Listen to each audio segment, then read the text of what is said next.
कृष्ण गोविंद हरे मुरारी, हे नाथ नारायण वासुदेवा। अधे कोनविंशो अध्याय। परीक्षित का अनशन व्रत और सुखदेव जी का आगमन। सूत जी कहते हैं, राजधानी में पहुंचने पर राजा परीक्षित को अपने उस निंदनीय कर्म के लिए बड़ा ही पश्चाताप हुआ। वे अत्यंत उदास हो गए और सोचने लगे, मैंने निरपराध एवं अपना तेज छुपाए हुए ब्राह्मण के साथ अनाड़ी पुरुषों के समान बड़ा ही नीच व्यवहार कर दिया। यह तो बड़ी ही खेद की बात है। अवश्य ही उन महात्मा के अपमान के फलस्वरूप शीघ्र से शीघ्र मुझ पर कोई न कोई घोर विपत्ति अवश्य आएगी। मैं भी ऐसा ही चाहता हूँ, क्योंकि उससे मेरे पाप का प्रायश्चित हो जाएगा और फिर कभी भी ऐसा काम न करने का मैं दुस्साहस भी नहीं करूँगा। ब्राह्मणों को कि क्रोधाग्नि आज ही मेरे राज्य, सेना और बड़े बड़े खजाने को जलाकर खाक कर दे, जिससे फिर कभी मुझ दुष्ट की ब्राह्मण, देवता और गौ के प्रति ऐसी पाप बुद्धि न होने पाए। वे इस प्रकार चिंता कर ही रहे थे कि उन्हें मालूम हुआ ऋषि कुमार के सांप से तक्षक मुझे डसेगा। उन्हें वह धधकती हुई आग के समान तक्षक का डसना बहुत ही भला मालूम हुआ। उन्होंने सोचा, बहुत दिनों से मैं संसार में आसक्त हो रहा था, अब मुझे शीघ्र ही वैराग्य होने का कारण प्राप्त हो गया है। वे इस लोक और परलोक के भोगों को भी पहले से ही तुच्छ और त्याज्य ही समझते थे। अब उनका स्वरूप त्याग करके भगवान श्री कृष्ण के चरण कमलों की सेवा को ही सर्वोपरि मानकर आमरण अनशन व्रत लेकर वे गंगा तट पर बैठ गए। गंगा जी का जल भगवान श्री कृष्ण के चरण कमलों का वह पराग लेकर प्रवाहित होता है, जो श्रीमती तुलसी की गंध से मिश्रित है। यही कारण है कि वे लोकपालों के सहित ऊपर नीचे के समस्त लोगों को पवित्र करती है। कौन ऐसा मरणासन पुरुष होगा जो उसका सेवन न करे, जो उनका सेवन न करेगा। इस प्रकार गंगा जी के तट पर आमरण अनशन का निश्चय करके उन्होंने समस्त आसक्तियों का परित्याग कर दिया और वे मुनियों का व्रत स्वीकार करके अनन्य भाव से श्री कृष्ण के चरण कमलों का ध्यान करने लगे। उस समय त्रिलोकी को पवित्र करने वाले बड़े बड़े महानुभाव ऋषि मुनि अपने शिष्यों के साथ वहाँ पधारे। संत जन प्रायः तीर्थ यात्रा के बहाने स्वयं इन तीर्थ स्थानों को ही पवित्र करते हैं। उस समय वहाँ पर अत्रि, वशिष्ठ, च्यवन, शरद्वान, अरिष्टनेमि, भृगु, अंगिरा, पराशर, विश्वामित्र, परशुराम, उथत्य, इंद्रप्रमद, इदम्वाह, मेघातिथि, देवल, अष्टिसेन, भारद्वाज, गौतम, पिप्पलाद, मैत्रेय, और कवश, अगस्त्य, भगवान व्यास, नारद तथा इनके अतिरिक्त और भी कई श्रेष्ठ देवर्षि, ब्रह्मर्षि तथा अरुणादि राजर्षि वर्यों का शुभागमन हुआ। इस प्रकार विभिन्न गोत्रों के मुख्य मुख्य ऋषियों को एकत्र देखकर राजा ने सबका यथा योग्य सत्कार किया और उनके चरणों पर सिर रखकर वंदना की। जब सब लोग आराम से अपने अपने आसनों पर बैठ गए, तब महाराजा परीक्षित ने उन्हें फिर से प्रणाम किया और उनके सामने खड़े होकर शुद्ध हृदय से अंजलि बांधकर वे कुछ करना चाहते थे उसे सुनाने लगे। राजा परीक्षित ने कहा, अहो समस्त राजाओं में हम धन्य हैं, धन्यतम हैं, क्योंकि अपने शील स्वभाव के कारण हम आप महापुरुषों की कृपा पात्र बन गए हैं। राजवंश के लोग प्रायः निंदित कर्म करने के कारण ब्राह्मणों के चरण धोवन से दूर पड़ जाते हैं। यह कितनी खेद की बात है। मैं भी तो राजा ही हूँ। निरंतर देह गेह में आसक्त रहने के कारण मैं भी पाप रूप ही हो गया हूँ। इसी से मैं स्वयं भगवान ही ब्राह्मण के शाप के रूप में मुझ पर कृपा करने के लिए पधारे हैं। यह शाप वैराग्य उत्पन्न करने वाला है, क्योंकि इस प्रकार के शाप से संसारासक्त पुरुष भयभीत होकर विरक्त हो जाया करते हैं। ब्राह्मणों, अब मैंने अपने चित्त को भगवान के चरणों में समर्पित कर दिया है। आप लोग और माँ गंगा जी की शरणागत जानकर मुझ पर अनुग्रह करें। ब्राह्मण कुमार के शाप से प्रेरित कोई दूसरा कपट से तक्षक का रूप धरकर मुझे डस ले अथवा स्वयं तक्षक आकर भी डस ले, तो इसमें मुझे तनिक भी परवाह नहीं है। आप लोग कृपा करके भगवान की रसमयी लीलाओं का गायन करें। मैं आप ब्राह्मणों के चरणों में प्रणाम करके पुनः यही प्रार्थना करता हूँ, मुझे कर्मवश चाहे जिस योनि में जन्म लेना पड़े, भगवान श्री कृष्ण के चरणों में ही मेरा अनुराग हो, उनके चरणाश्रित महात्माओं से विशेष प्रीति हो और जगत के समस्त प्राणियों के प्रति मेरी एक से ही मैत्री रहे, ऐसा मेरा आशीर्वाद दीजिए। ऐसा ही आप मुझे आशीर्वाद दीजिए। महाराजा परीक्षित परम धीर थे। वे ऐसा दृढ़ निश्चय करके गंगा जी के तट पर के दक्षिण तट पर पूर्वाग्र कुसुम के आसन पर उत्तर मुख होकर बैठ गए। राजकाज का भार तो उन्होंने पहले ही अपने पुत्र जन्मेजय को सौंप दिया था।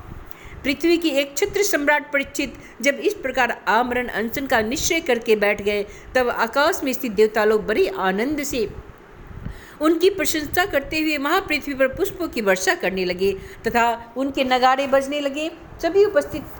सभी उपस्थित महर्षियों ने राजा परीक्षित का अनुमोदन किया। ऋषि लोग तो स्वभाव से ही लोगों पर अनुग्रह की वर्षा करते रहते हैं। यही नहीं, उनकी सारी शक्ति लोग पर कृपा करने के लिए ही होती है। उन लोगों ने भगवान श्री कृष्ण के गुणों से प्रभावित परीक्षित के प्रति उनके अनुरूप वचन कहे। राजर्षि शिरोमणि, भगवान श्री कृष्ण के सेवक और अनुयायी आप पांडुवंशियों के लिए यह कोई आश्चर्य की बात नहीं है, क्योंकि आप लोगों ने भगवान की सन्निधि प्राप्त करने की आकांक्षा से उस राज सिंहासन का एक क्षण में ही परित्याग कर दिया जिसकी सेवा बड़े बड़े राजा अपने मुकुटों से करते थे। हम सब तब तक यहीं रहेंगे जब तक ये भगवान के परम भक्त परीक्षित अपने नश्वर शरीर को छोड़कर माया दोष एवं शोक से रहित भगवत धाम में नहीं चले जाते। ऋषियों के वचन बड़े ही मधुर, गंभीर, सत्य और समता से युक्त थे। उन्हें सुनकर राजा परीक्षित ने उन योग युक्त मुनियों का अभिनंदन किया और भगवान के मनोहर चरित्र सुनने की इच्छा से ऋषियों से प्रार्थना की। महात्माओं, आप सभी सब ओर से पधारे हुए हैं। आप सत्यलोक में रहने वाले मूर्तिमान वेदों के समान हैं। आप लोगों का दूसरों पर अनुग्रह करने के अतिरिक्त जो आपका सहज स्वभाव ही है, इस लोक का और परलोक में कोई स्वार्थ नहीं है। विप्रवरों, आप लोगों पर पूर्ण विश्वास करके मैं अपने कर्तव्य के संबंध में यह पूछने योग्य प्रश्न करता हूँ। आप सभी विद्वान परस्पर विचार करके बतलाइए कि सबके लिए सब अवस्थाओं में और विशेष करके थोड़े ही समय में मरने वाले पुरुषों के लिए अंतःकरण और शरीर के करने योग्य विशुद्ध कर्म कौन सा है। उसी समय पृथ्वी पर स्वेच्छा से विचरण करते हुए किसी की कोई अपेक्षा न रखने वाले व्यास नंदन भगवान श्री सुखदेव जी महाराज वहाँ प्रकट हो गए। बोलो श्री सुखदेव जी महाराज की जय। वे वर्ण तथा आश्रम के बाहर चिन्हों से रहित एवं आत्मानुभूति से ही संतुष्ट थे। बच्चों और स्त्रियों ने उन्हें घेर रखा था। उनका वेश तो अवधूत का था। 16 वर्ष की अवस्था थी। चरण, हाथ, जंघा, भुजाएं, कंधे, कपोल और अन्य सब अंग अत्यंत सुकुमार थे। नेत्र बड़े बड़े और मनोहर थे। नासिका कुछ ऊंची थी। कान बराबर थे। सुंदर बहुवे थी। इनमें मुख बड़ा ही शोभायमान हो रहा था। गला तो मानो सुंदर शंख ही था। हंसली ढकी हुई छाती, चौड़ी और उबड़ी हुई नाभि भंवर की समान गहरी तथा उदर बड़ा ही सुंदर त्रिवल्ली से युक्त था। लंबी लंबी भुजाएं थी। मुख पर घुंघराले बाल बिखरे हुए थे। इस दिगंबर वेश में वे श्रेष्ठ देवता के समान तेजस्वी जान पड़ते थे। श्याम रंग था। चित्त को चुराने वाली भरी जवानी थी। वे शरीर की छटा और मधुर मुस्कान से स्त्रियों को सदा ही मनोहर जान पड़ रहे थे। यद्यपि उन्होंने अपनी तेज को छिपा रखा था, फिर भी उनके लक्षण जानने वाले मुनियों ने उन्हें पहचान लिया और वे सब के सब अपने अपने आसन छोड़कर उनके सम्मान के लिए उठ खड़े हुए। राजा परीक्षित ने अतिथि रूप में पधारे हुए श्री सुखदेव जी के सिर झुकाकर प्रणाम किया और उनकी पूजा की। उनके स्वरूप को न जानने वाले बच्चे और स्त्रियां उनकी इस महिमा को देखकर वहां से लौट गए। सबके द्वारा सम्मानित होकर श्री सुखदेव जी श्रेष्ठ आसन पर विराजमान हुए। ग्रह, नक्षत्र और तारों से घिरे हुए चंद्रमा के समान ब्रह्मर्षि, देवर्षि और राजर्षियों के समूह से आवृत श्री सुखदेव जी अत्यंत शोभायमान हो रहे हैं। वास्तव में वे महात्माओं के भी आदरणीय थे। जब प्रखर बुद्धि श्री सुखदेव जी शांत भाव से बैठ गए, तब भगवान के परम भक्त परीक्षित ने उनके समीप आकर और चरणों पर सिर रखकर प्रणाम किया। फिर खड़े होकर हाथ जोड़कर नमस्कार किया। उसके पश्चात मधुर वाणी में उनसे यह पूछा। परीक्षित ने पूछा, ब्रह्मस्वरूप भगवान, आज हम बड़ भागी हुए, क्योंकि अपराधी क्षत्रिय होने पर भी हमें संत समागम का अधिकारी समझा गया है। आज कृपा पूर्वक अतिथि रूप में पधारकर आपने हमें तीर्थ के तुल्य पवित्र बना दिया है। आप जैसे महात्माओं के स्मरण मात्र से ही गृहस्थों के घर तत्काल पवित्र हो जाते हैं। बोलो श्री सूत जी महाराज की जय। फिर दर्शन, स्पर्श, पाद प्रक्षालन और आसन दान आदि का सौअवसर मिलने पर तो कहना ही क्या है। महायोगिन, जैसे भगवान विष्णु के सामने दैत्य लोग नहीं ठहरते, वैसे ही आपकी सन्निधि से बड़े बड़े पाप भी तुरंत नष्ट हो जाते हैं। अवश्य ही पांडवों के सुहृद भगवान श्री कृष्ण मुझ पर अत्यंत प्रसन्न है। उन्होंने अपने फुफेरे भाइयों की प्रसन्नता के लिए उन्हीं के कुल में उत्पन्न हुए मेरे साथ भी अपने पन का व्यवहार किया है।